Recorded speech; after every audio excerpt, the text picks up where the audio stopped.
सर्वसामान्यांच्या हक्काचा आवाज जागर जनस्थान।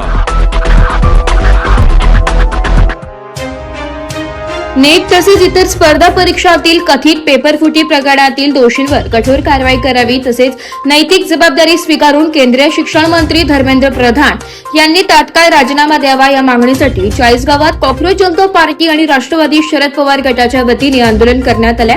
यावेळी दिल्लीतील जंतर मंतर येथे शांततेच्या मार्गाने आंदोलन करणारे सोनम वांगचुक व आंदोलनकर्त्यांवरील कारवाईचा निषेध करण्यात आलाय। विविध मागण्यांचे निवेदन तहसीलदार प्रशांत पाटील यांना देण्यात आले। काय सांगणार आज इथे आंदोलन करण्यात आलेलं आहे? नेट पेपर फुटीच्या निषेधार्थ कॉक्रोच जनता पार्टीचे सोनम वांगचुक यांनी दिल्ली येथे जंतर मंतरवर जे आंदोलन सुरू केलं होतं, ज्या संविधानिक मार्गाने ते आंदोलन करत होते, ते आंदोलन काही दिवसापूर्वी या सरकारने उधळून लावण्याचा प्रयत्न केला आहे आणि त्यांची वैद्यकीय तपासणी करण्याचा कुटील दावा मागून खरं तर त्यांना त्यांच्या प्रकृतीविषयी किंवा या देशातील तरुणांविषयी काही एक देणं घेणं नाही। या पेपर फुटीनंतर जवळजवळ आपण आपल्याच माध्यमातून हा आकडा कळाला आहे की 20 ते 21 विद्यार्थ्यांची आत्महत्या केली आणि हे सरकार हे निर्दयी सरकार आहे। त्यांना संविधानिक मार्गाने जे लोक आंदोलन करतात त्यांना आंदोलन करू द्यायचं नाही।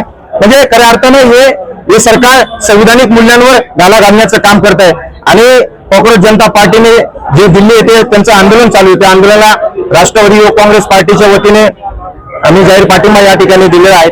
तसेच धर्मेंद्र प्रधान जे आहेत, जे केंद्रीय शिक्षण मंत्री आहेत, यांनी खरं तर नैतिक जबाबदारी स्वीकारून राजीनामा शिक्षण मंत्र्याचा द्यायला पाहिजे होता, परंतु त्यांनी दिलेला नाही आणि या सरकारने देखील दिलेला नाही। म्हणून या सरकारचा आम्ही या ठिकाणी जाहीर निषेध करतो आणि मी आधीही सांगितले की हे सरकार आमदार आणि खासदार फोडण्यामध्ये मशगूल आहे।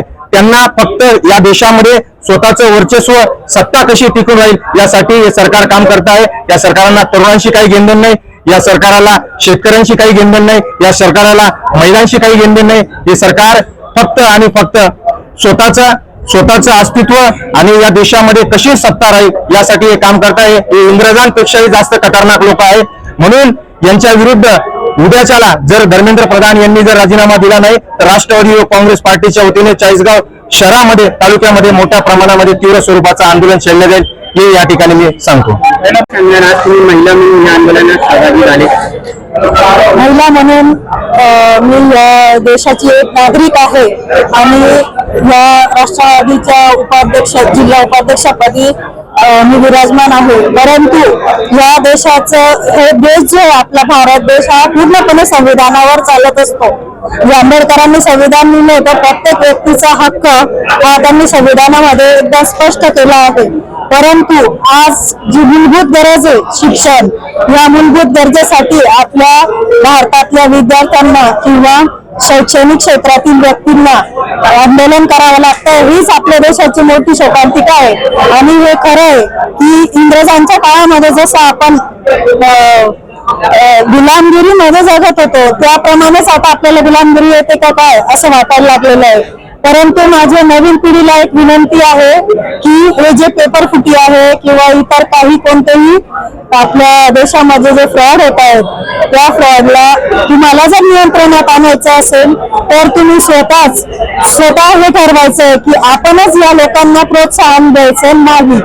स्वतः मेहनतीने अभ्यास करून आपण पुढील